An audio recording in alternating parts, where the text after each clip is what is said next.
Mayong hapon, Negros. Ini ang Digicast Negros X. Ang nagapanguna nga napulo ka mga balita sa isla sa Negros ang amo ni gadulong sa inyo. Updin ninyo kami via Facebook, YouTube, kag sa among website www.digicastnegros.com. Kag sarama kami malantaw sa kay Channel 11 sa Kabangkalan City, Himamaylan City, kag Banwasang Ilog. Kag yari na ang top 10 nga mga balita sa Negros subong nga adlaw. Bacolod DOC, nag-recommend nga dulaon temporaryo ang pribilehiyo sa mga apor matapos nga may siyam sa ila nagpositibo sa COVID-19. Sa Cadiz City, lolo patay matapos maigo sang naglabog nga goma sang truck. Sa Binalbagan, duha ka mga ginapatihan katapos ang NPA na capture sang army sa isa ka engkwentro. Sa Carlota City, negosyante na scam sang nagpakilala opisyal sang syudad. Kag sa Good Vibes, layaw nga ido, ginhimo nga guard dog sang isa ka store. Inatanan sa Digicast Negros X.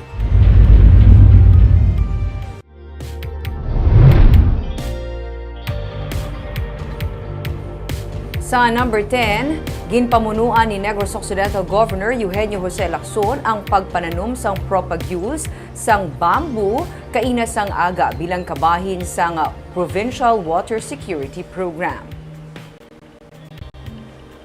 Ang launching sang bamboo seedling propagation sa Panaad Park ang kabahin sang suporta sa Provincial Integrated Water Security Program. Prioridad sa karon amo ang Malugo River Watershed. Ginalauman nga ini ang mapatuman sa tanan nga mga watershed areas sa probinsya. Agud tumapaayo ang kalidad kasubong man ang volume sang tubig.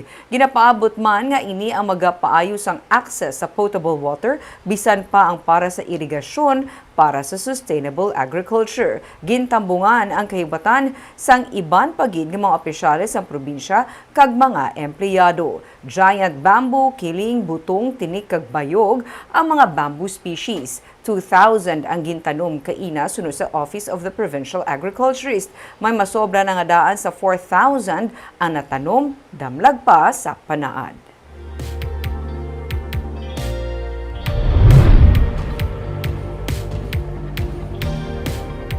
Sa number 9, nakaschedule ang satellite registration sa Comelec Bacolod sa tanan nga mga Biyernes kag Sabado sa bulan sang Agosto. Nalakip diri ang August 30 nga holiday. Ang satellite registration na nakaschedule sa nagkalain-lain nga malls kag venue. Sunod kay Bacolod Election Officer Attorney Katrina Trinio Cania, ginalauman nga ma-accommodate ang dugang nga mga registrants ilabi na ang nga nagahilapit naman ang katapusan sang registration schedule nga natala na sa Setyembre 30. Kag badamo sa gihapon ang nagapila. Ginapasiguro naman ang sistema kung saan ang mismo tagdumalahan sang venue kag ang PNP ang magabulig agud tumapatuman ang minimum health protocols. As of June 30, may 302,168 ang registered voters ang syudad sa Bacolod. Nagasobra sa 300 ang ma-accommodate sa Comelec sa kada satellite registration. Ginpagwa naman sa Comelec Negros Occidental ang schedule sa satellite registration sa nagkalain-lain naman nga mga lugar sa probinsya. Kung hindi kita mag-satellite registration on Saturdays, no, wala gid kita registration maski sa opisina. Kaya we are not allowed to open the office on Saturdays. So that is why parang madugangan naton ang number of days naton para ma-accommodate ang aton nga mga registrants. So we have to have satellite registrations on during Saturdays naton. Kung mag-satellite, mas taas gid man ang ma-accommodate compared to the regular that we have. Nag-increase sila ti ang naton nga ma-increase sila is by 50 or 100 amo na siya ang ma-increase naton sa during satellite registration, pero kung masupot man ang 150 nga additional naton nga makuha kung may satellite registration.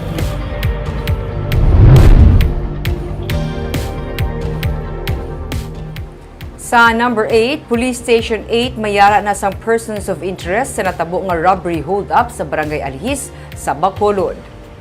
Ginpahayag ni Police Station 7 Commander Captain Elmer Bonilla nga sila ang may ginalantaw na karon nga persons of interest o kung grupo may angot sa natabo nga pagsulod sa isa ka restaurant sa Barangay Alihis sa Bacolod City sa Martes sang kaagahon. Ini matapos ma-recover man sang PNP ang salakyan sa mga suspect nga isa ka Chevrolet nga salakyan sa Purok San Mateo sa Barangay Banago. Newly identified nga grupo ang nag-obra sini suno kay Bonilla. Damlag pa, iyaman ginpahayag nga mga bag-uhan nga kawatan ang nag-obra sini bangod sa indi pa nila kabisado ang ila nga ginahimo. Padayon pa sa karon ng follow-up operations sa Police Station 7. Wala pa sa gihapon ma-recover ang motorsiklo kag mga pagkabutang sa mga ginkawatan sa sulod sang restaurant. Ang isa ka salakyan pa lang nga ginkarnap ang na-recover. Sa number 7,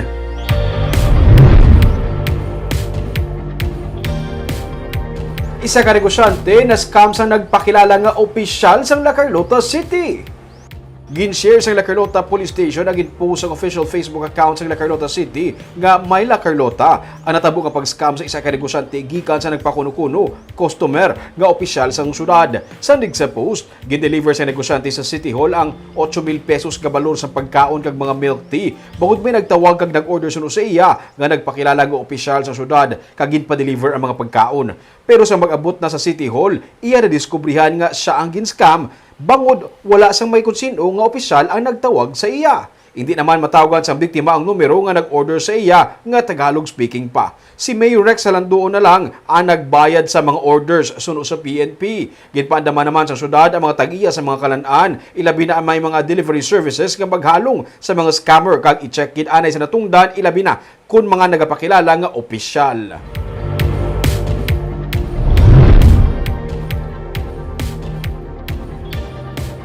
Sa number 6, duha ka mga ginapatihan katapos ang New People's Army ang arestado matapos ang enkwentro sa tunga sang army kag sang armado nga grupo.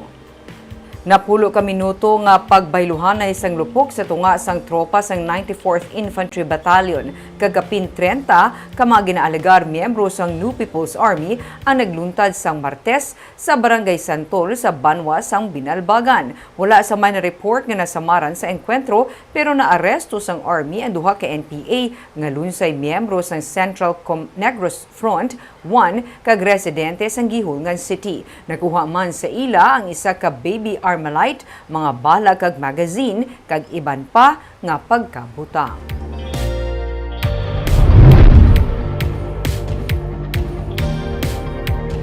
Sa number 5, sa Cadiz City, isa ka lolo patay matapos maigo sang naglabog nga guma sang truck. Patay ang 71 anyos kasi Bernardino Abad matapos maigo sang goma sang 6x6 nga truck Martes sang aga sa kilid sang highway sa Barangay Kabahog sa syudad sang Cadiz. Sa investigasyon sa PNP, nagapanglakaton lang sa kilid sang dalan si Abad sang maigo sang goma sang nakakas gikan sa nagadalagan nga truck. Gintala pa sa ospital ang biktima pero wala na ini matabangan bangod sa mga naagom nga injury sa lawas. Ginpreso man ang driver sang truck pero nakagwa na ini matapos maglapse ang reglementary period. Naghatag naman sang bulig pinansyal ang tagiya sang truck sa pamilya sang napatay.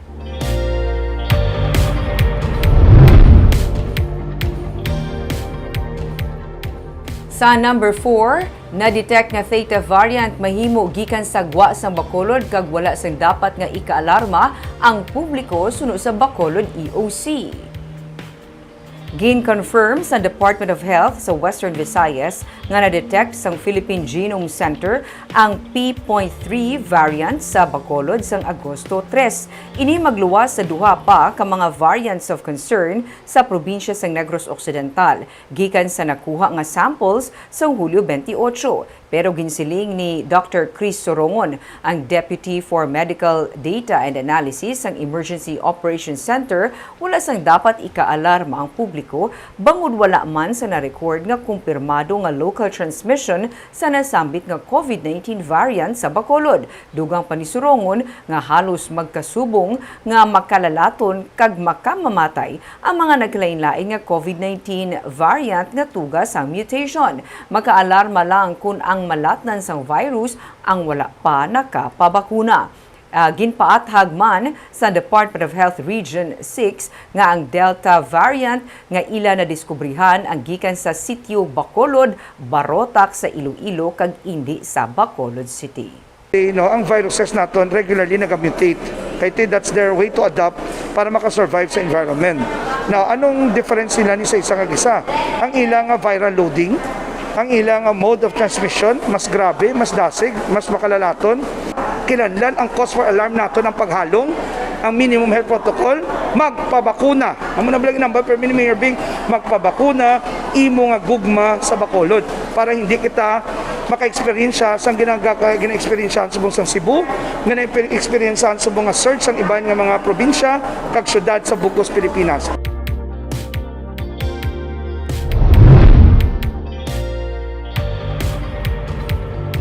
Sa number 3, dugang nga manpower para sa Teresita Lopez Saladoni Provincial Hospital ang ginahinyo sa karon kasunod siyang nabakante nga mga posisyon bangod sang retirement.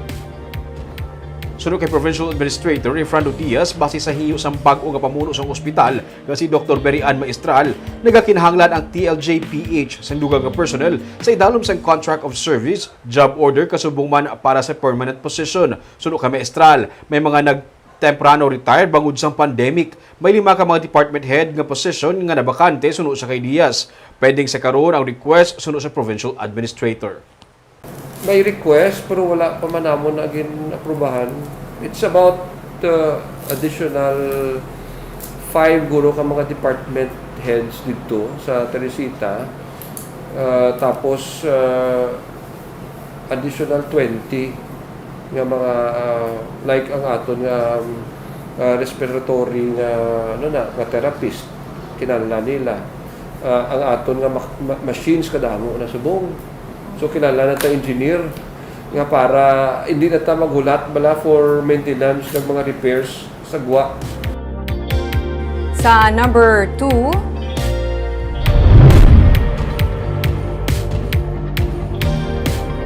na-record nga active cases sa Bacolod City ang pinakanubo sa karon humalin sang bulan sang Mayo.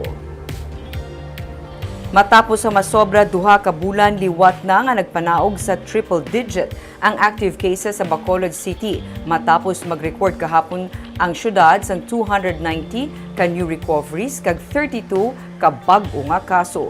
819 sa karon ang total active cases sa Bacolod City nga nag-peak sa masobra 2,000 ka active cases sang Hunyo. Amo na ini ang pinakanubo nga active cases sa Bacolod humalin sang bulan sang Mayo. Samtang ang Negros Occidental kag Oriental ang padayon man nga naganubo ang active cases. Ang Negros Occidental nga may 34 ka bag-o nga kaso kag 75 new recoveries kahapon, ang mayara na lang sa 1,109 ka active cases. Samtang nagpanaog pagid sa 428 ang active cases sa Negros Oriental matapos mag-record kahapon sang 103 new recoveries kag 30 new cases. Kag sa numero 1 sa mga balita, subong adlaw.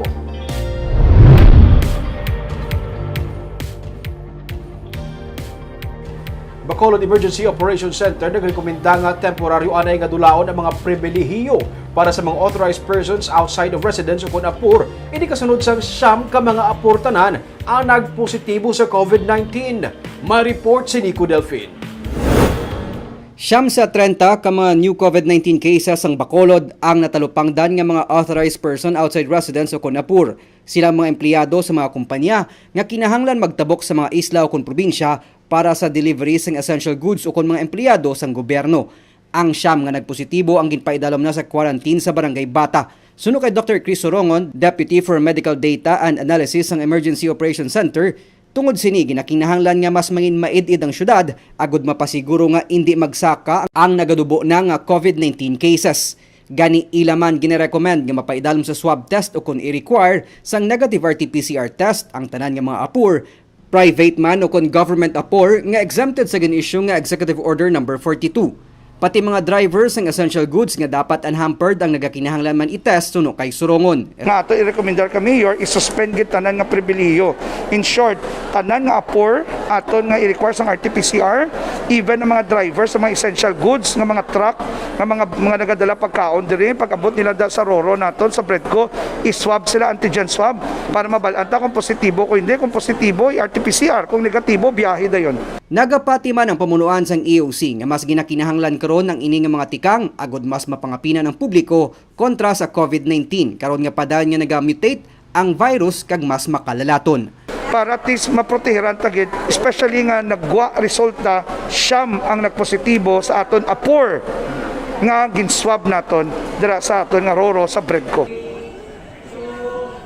Samtang sang inilang nga hapon nagbaton sang Safety Seal Award ang SMCT Bacolod gikan sa local government unit. I believe this is a good starting point because some of these mga prominent na mga establishments had joined this. So, kapay pa labo pang masunod sila. Because it is for their own good, no? As I said, this is not obligatory, but this will do a lot for those who might receive it. Suno kay May Castro, Public Relations Officer sang mall, pati maaninis ang pagpasiguro sang tagdumalahan nga ginasunod ang pagpatuman sang Minimum Health Standard Protocol agod mapaiway ang paglaton sang COVID-19. Dugang pa niya nga ang ginapatuman nga vaccination program sa mall, kag ang paghatag pribilehiyo sa mga fully vaccinated individual ang kabayan sang tikang sang kubuyahan para mabuligan ang economic recovery sang syudad kag probinsya. Nico Delfin para sa Digicast Negros. Sa Good Vibes, isa ka layaw nga ido ang sakaron security dog na sang isa ka store sa Bacolod. May ID man siya kag uniform. Aton kilalahon si Pali sa report ni Romeo Subaldo. Guys, meet Pali, short for Palito. Si Pali, sa duanay nagalayaw lang diri sa may capital shopping area sa Bacolod. Pero sa nagsugod ng pandemic, kag halos wala sang tawo sa palibot, ginsapupo siya sang anak sang tag-iya sang wakong nga si Frankie Ting. Istorya sang gwardya nga si Nievic Vibal nga body man ni Pali. Tuman kaniwang kay Pali sang ilang nga makitaan. Sumugod sang gipakaon nila, wala na si Pali naghalin sa gwa sang ilang nga store. Pag pandemic? Sa COVID. Oo. Niwang-niwang nila, nagsapot, din na pakaon namon, napakaon niya. Way na nagalinalin. Dili na nagtiner. Ano ngalan niya tawag niya siya? Si Palito, kay niwang-niwang mo. Yung subong tambok na siya. Gani, automatic promoted na siya bilang guard dog sang wakong. May issued ID man siya kag may uniform man nga may nakasulat pa nga security. Adlaw man akong gabi, nagabantay siya sa store. Sa gwa lang siya nagatiner, kag wala siya nagasulod. Kung diin mag-roving ang iya body nga si Nievic, amo man ang sunod-sunod niya. Dili siya katulog. Dino na siya. May tao pa rin kong gabi? Oo, kami di ba? Ano ka magkatulog? 24 hours Pati siya dili magkatulog. Ara na siya sa tupan, kuya ya, sang gwardiya. Ara na siya. Oo. Tapos tanan niya nagalabay na di gina ano yan na ginatagol yan na. Para nga way siya makaplangkit sa amon nga ya. Oo. Gina ano yan na ya. Hindi ba tayo gid siya? Gwardiya gid siya. Gwardiya gid siya ya. Istorya sang auto di Frankie nga si Ching Yap Kanyada, mahilig magpaangga si Pali. Gani palangga siya sang tanan, empleyado man o kung customer. Tabuot na haw. Oo. Amo niya favorite na guard. Oo. Matis mataklas at siya, mapungko-pungko sa paanigan. Oo. Yung isa gani guard mag-abot na di siya, dito pa lang malaga na siya. Gisugat ka na? Sugaton niya na. Oo. Kaya ako mag-lunch yung mga tao, dito mo na siya mulat. Gano'n na siya. Hindi na siya iyasudan sa iyo. Kaya wala di sa wag, siya rin. Kag kun mag-abot na gani ang nagalibod sang sudan, nagapila man si Pali upod sa mga empleyado nga nagabakal sang sudan. Kay may budget man siya gikan kay Ching para sa iya nga panyaga.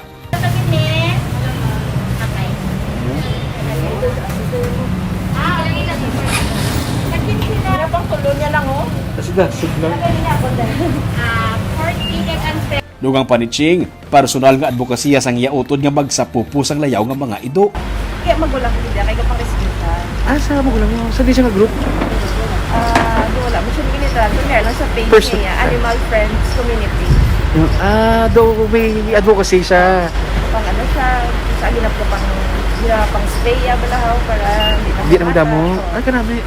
Pagkatapos panyaga, nagatulog-tulog anay si Pali, mapreparar naman sa iya nga pagpulaw sa gabi. Sa tuanay, nagapang-ukay lang si Pali sa pagkaon sa kali kag wala sang pamilya. Sa wakong, nakakita siya sang ilistaran, trabaho, mga abyan kag pamilya nga nagapalangga sa iya. Barb ka namin, kinatagaan si Pali sang bago nga life po sa bago nga family. Ning nakita ko ang social media nga post, kadamo mo. Kadamo sa nasadyahan isang istorya ni Pali. Ano, kaya imagine na, Barb, pati sa may ID, may uniform, no? Cute lang ginubra sa iya. Kag ning na-train siya, no? Kay galinyaman siya. Naanad siya, Barb, ka every lunchtime magabot na nagabulante sa mga sudan. Talang niya empleyado, gapila, man siya kinaanad siya, kadira ginabaklan siya sang tagiya nga si Ching, sang sudan. Ahay. Mas best friend ito, no? Kaya nagpangamo na siya mo. Oo. Kag body, yaman na security guard. Ang mga training sa iya magbantay. Kagabi itong mga balita sa Negros, subong nga adlaw. Kay man sa panahon karon importante nga may ihibalo ka sa nagkakatabo sa imo nga palibot. Pero dapat balanse kag eksakto ang mga impormasyon. Padayon kami nga magapangalagad sa Negrosanon. Ako si Barbara Mijares. Tugtub sa buwas, ako naman si Romeo Subaldo, mayong hapon.